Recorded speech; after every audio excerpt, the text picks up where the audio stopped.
तो भगवान की जय, प्यारे कृष्ण कन्हैया लाल की जय।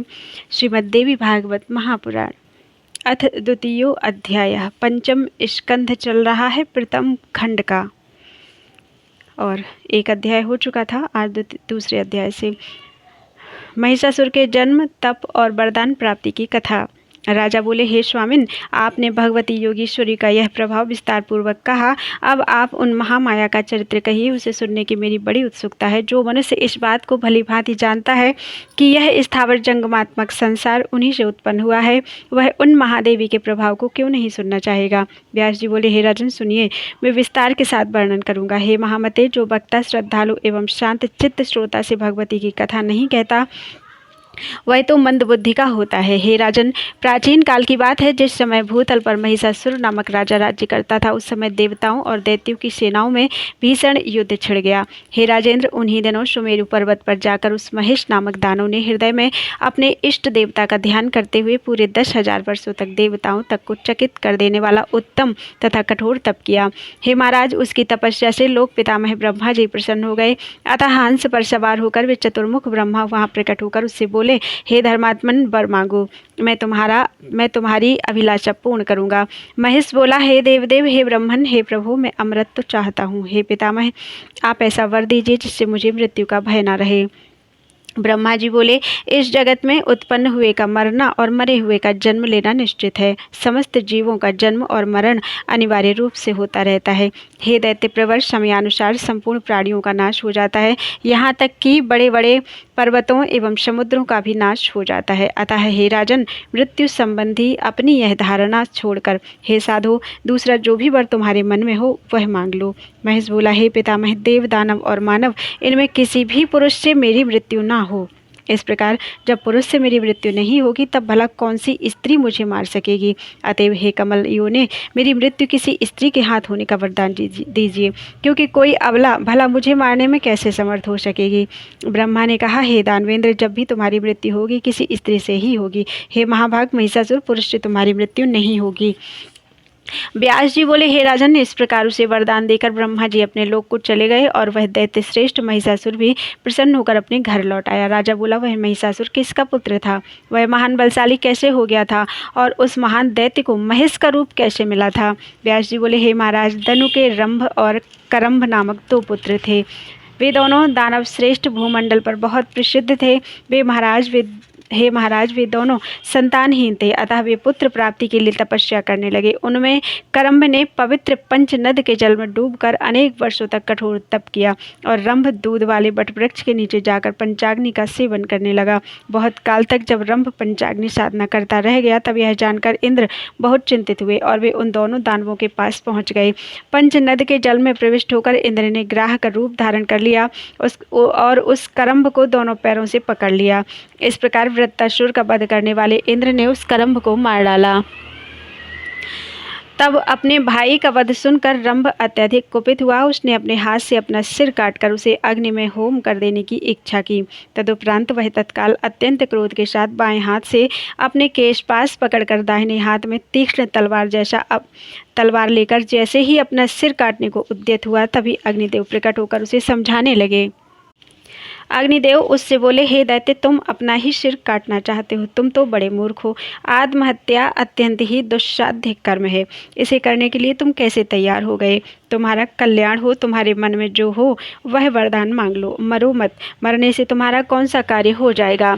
व्यास जी बोले, अग्निदेव का सुंदर वचन सुनकर रंभ ने अपना केशपाश छोड़कर कहा, हे देवेश, यदि आप मुझ पर प्रसन्न हैं तो मुझे यही वांछित वरदान दीजिए कि मुझे तीनों लोगों पर विजय प्राप्त करने वाला तथा शत्रु सेना का विनाश करने वाला पुत्र प्राप्त हो। वह देवता, दानव तथा मनुष्य, इन सभी से सर्वथा अजेय हो। वह महापराक्रमी, अपने इच्छानुसार कोई भी रूप धारण करने में समर्थ तथा सभी लोगों के लिए वंदनीय हो। अग्निदेव ने उससे कहा कि जैसी तुम्हारी अभिलाषा है वैसा ही होगा। हे महाभाग, तुम्हें वैसा ही पुत्र प्राप्त होगा, किंतु अब तुम मरने का विचार छोड़ दो। हे महाभाग, हे रंभ, जिस भी स्त्री के प्रति तुम्हारे मन में आसक्ति भाव आ जाएगा, उसी से तुम्हें वह महाबलशाली पुत्र उत्पन्न होगा। व्यास जी बोले, हे राजन, अग्निदेव ने उससे ऐसा कहा। तब उनका मनमोहक वचन सुनकर दानव श्रेष्ठ रंभ अग्नि को प्रणाम करके वहां से चला गया और एक ऐसे स्थान पर जा पहुंचा जो रमणीक समृद्धियों से संपन्न तथा यक्षों से घिरा हुआ था। वहां एक रूपवती तथा मदमत्त महिषी को देखकर वह दानव श्रेष्ठ किसी अन्य स्त्री को छोड़कर उसी पर आसक्त हो गया। वह महिषी भी उसे प्रसन्नतापूर्वक चाहती हुई तत्काल उसके साथ रमण के लिए तैयार हो गई। होनहार से प्रेरित होकर रंभ ने उसके साथ समागम किया और उसके वीर से वह महिषी गर्भवती हो गई। तत्पश्चात उसे अपने साथ लेकर रंभ ने मनोहर पाताल लोक पर प्रवेश किया और वहां पर महिषों से अपने मनोनुकूल उस प्रियतमा की रक्षा करता हुआ वह सुखपूर्वक रहने लगा। किसी दिन एक दूसरे महिष ने कामासक्त होकर उस महिषी को दौड़ा लिया। यह देखकर दानव रंभ स्वयं वहां आकर उसे मारने के लिए दौड़ा और उसके पास पहुंचकर अपनी रक्षा के लिए रंभ ने उस महिष पर कठोर प्रहार किया। तब उस कामातुर महिष ने भी अपनी सींगों से रंभ पर शीघ्रता से प्रहार करना आरंभ कर दिया। उस महिष के द्वारा तीक्ष्ण सींगों से हृदय स्थल में गहरी चोट पहुंचाने के कारण रंभ शीघ्र ही मूर्छित होकर पृथ्वी पर गिर पड़ा और मर गया। पति के मर जाने पर अत्यंत शोकाकुल तथा भयग्रस्त वह महिषी वहां से भाग चली। वेगपूर्वक भागती हुई वह एक बटवृक्ष के नीचे पहुंचकर वहां रहने वाले यक्षों की शरण में जा पहुंची। वह कामार्थ और बल तथा वीर से मदोन्मत्त कामासक्त महिष भी उसकी कामना करता हुआ उसके पीछे पीछे गया। यक्षों ने उस महिष से पीड़ित तथा भयभीत होकर रोती हुई उस महिषी को देख लिया और महिष को दौड़ता हुआ देखकर उस महिषी की रक्षा के लिए वे यक्ष वहां आ गए। अब उस महिष के साथ यक्षों का विकराल युद्ध होने लगा और अंत में बाण से आहत होकर वह महिष शीघ्र ही भूमि पर गिर पड़ा। तदनंतर उन यक्षों ने परम प्रिय मृत रंभ को लाकर उसकी देह शुद्धि के लिए उसे चिता पर रख दिया। तब उस महिषी ने अपने पति को चिता पर रखा हुआ देखकर उसके साथ स्वयं भी अग्नि में प्रवेश करने का निश्चय किया। यक्षों की मना करने पर भी अपने प्रिय पति के साथ वह महिषी विकराल लपटों वाली अग्नि में प्रवेश हो गई। उसी समय एक महाबली महिष चिता के मध्य से प्रकट हो गया तथा अन्य शरीर धारण करके वह पुत्र प्रेमी रंभ भी चिता के मध्य भाग से निकल पड़ा। इस प्रकार रक्तबीज तथा महान बलशाली महिषासुर उत्पन्न हुए। तदनंतर श्रेष्ठ दानवों ने उस महिषासुर का राज्याभिषेक कर दिया। हे नृपश्रेष्ठ, इस प्रकार महिषासुर तथा पराक्रमी रक्तबीज उत्पन्न हुए। वह महिषासुर देवताओं, दानवों तथा मनुष्यों से अवध्य था। हे राजन, इस प्रकार मैंने आपको उस महान महिषासुर के जन्म तथा उससे संबंधित वरदान प्राप्ति का प्रसंग विस्तार पूर्वक बता दिया।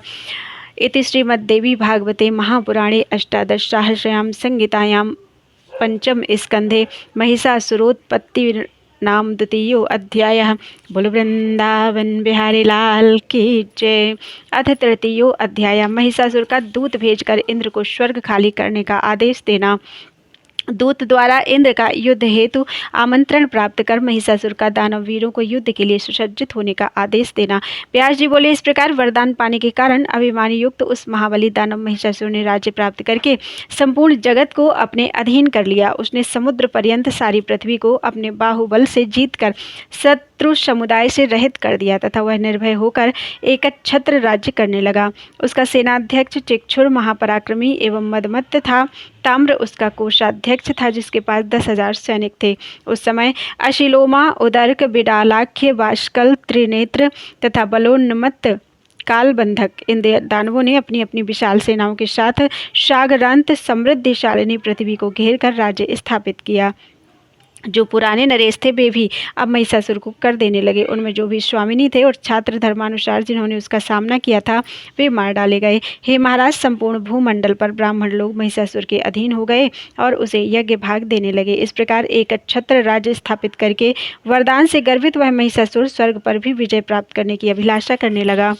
महिषासुर ने इंद्र के पास अपना एक दूत भेजा। उस दैत्यराज ने दूत को बुलाकर उससे कहा, हे वीर जाओ, हे महाबाहो तुम मेरा दूत कार्य करो। हे अनग, तुम निडर होकर स्वर्ग में देवताओं के पास जाकर वहां इंद्र से कहो, हे सहस्राक्ष, तुम स्वर्ग छोड़ दो और अपनी इच्छा के अनुसार जहाँ चाहो शीघ्र चले जाओ। अथवा हे देवेश, महान महिषासुर की सेवा करो। यदि तुम राजा महिषासुर की शरणागति स्वीकार कर लो तो वे तुम्हारी रक्षा अवश्य करेंगे। अतएव हे इंद्र, तुम महिषासुर की शरण में चले जाओ, अन्यथा हे बलशूदन, युद्ध के लिए शीघ्र ही अपना वज्र उठा लो। हमारे पूर्वजों ने तुम्हें पराजित किया है, अतएव हम तुम्हारा पुरुषार्थ जानते हैं। अहिल्या के साथ अनाचार करने वाले तथा देव समुदाय के अधिपति हे इंद्र, मैं तुम्हारे बल से भली भांति परिचित हूँ। तुम मेरे साथ युद्ध करो अथवा जहाँ तुम्हारा मन करे वहाँ चले जाओ। व्यास जी बोले, हे नरश्रेष्ठ, दूत का वचन सुनकर इंद्र कुपित हो उठे। फिर भी उन्होंने मुस्कुराकर दूत से कहा, हे मंदबुद्धि, मैं यह नहीं जान पा रहा हूँ कि तुम अभिमान के मद में इतना चूर क्यों हो गए हो। मैं तुम्हारे स्वामी महिषासुर के अभिमान रूपी इस रोग की चिकित्सा अवश्य करूंगा। इसके बाद मैं इस रोग को जड़ से नष्ट कर दूंगा। हे दूत, अब तुम जाओ और उस महिषासुर से मेरी कही गई बात बता दो। शिष्ट जनों को चाहिए कि दूतों का वध ना करें, अतः मैं तुम्हें छोड़ दे रहा हूँ। वहाँ जाकर मेरी तरफ से उससे कह देना, हे महिषी पुत्र, यदि तुम्हारी युद्ध करने की इच्छा हो तो शीघ्र आ जाओ। हे महिषासुर, तुम तो घास खाने वाले जड़ प्रकृति के जीव हो, अतः मुझे तुम्हारा बल ज्ञात है। मैं तुम्हारे सींगों से एक सुदृढ़ धनुष बनाऊंगा। तुम्हारे अभिमान का कारण मुझे विदित है। तुम्हें अपने सींगों के बल पर गर्व है, अतएव तुम्हारी सींगों को काटकर मैं उस अभिमान बल को समाप्त कर दूंगा। हे महिषाधम, जिन सिंहों के बल पर तुम गर्वोन्नमत्त हो तथा अपने को सर्वसमर्थ समझते हो, केवल उन्हीं से आघात करने में तुम कुशल हो, युद्ध करने में तुम दक्ष नहीं हो सकते। व्यास जी बोले, देवराज इंद्र के ऐसा कहने पर वह दूत तत्काल वहां से चल दिया। वह उन्मत्त महिषासुर के पास पहुंचा और उसे प्रणाम करके कहने लगा। दूत बोला, हे राजन, वह देवराज इंद्र आपको कुछ भी नहीं समझ रहा है। देवसेना से संपन्न होने के कारण वह अपने को पूर्ण बलवान मानता है। उस मूर्ख ने जो कुछ कहा है उसके अतिरिक्त दूसरी बात मैं कैसे कहूँ। सेवक को अपने स्वामी के समक्ष सत्य बोलना चाहिए। कल्याण की इच्छा रखने वाले सेवक को अपने स्वामी के आगे सदा सत्य तथा प्रिय वचन बोलना चाहिए। हे महाराज, यही नीति संसार में सदा से कल्याणप्रद होती आई है, किंतु यदि केवल प्रिय लगने वाली बात ही कहूँ तो इससे आपका कार्य सिद्ध नहीं होगा।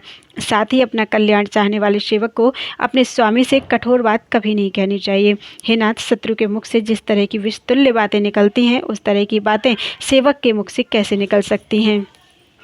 हे पृथ्वीपते, इंद्र ने जिस प्रकार के वाक्य बोले हैं उन्हें कह सकने में मेरी जिह्वा कभी भी समर्थ नहीं है। व्यास जी बोले, उस दूत का रहस्यपूर्ण वचन सुनकर घास खाने वाले महिषासुर का मन पूर्ण रूप से क्रोध के वशीभूत हो गया।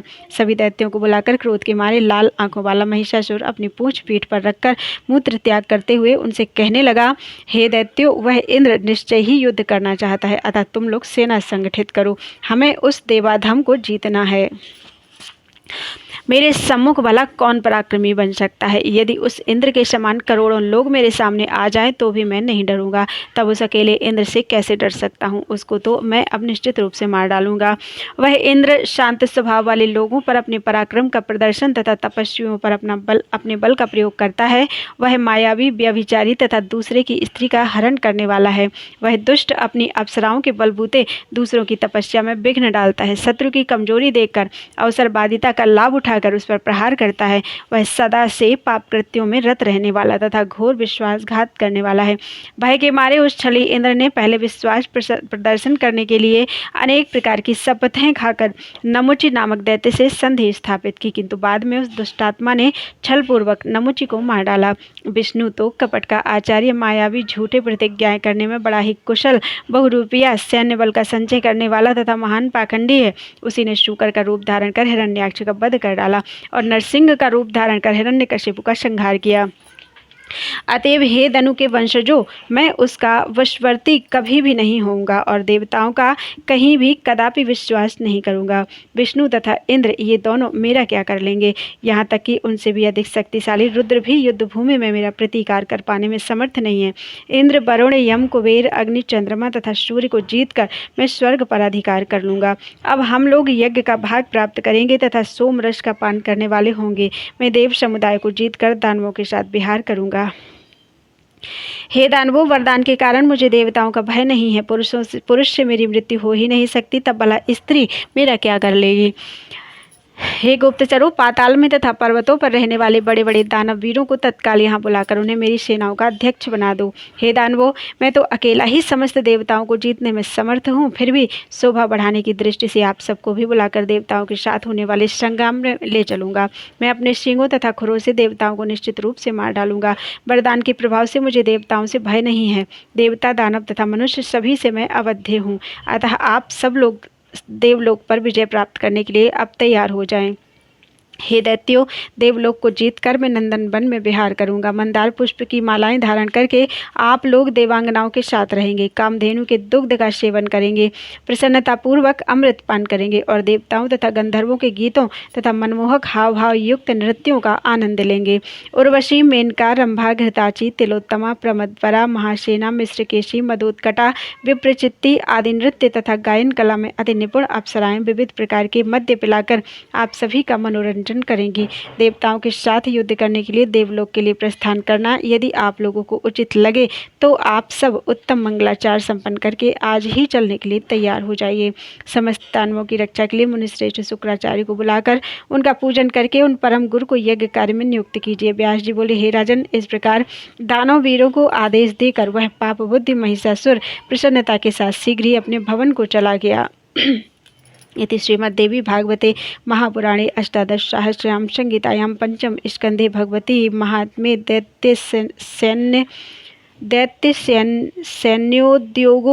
दैत्यसैन्य उद्योगो नाम तृतीयो अध्यायः। बोलो वृंदावन बिहारी लाल की जय।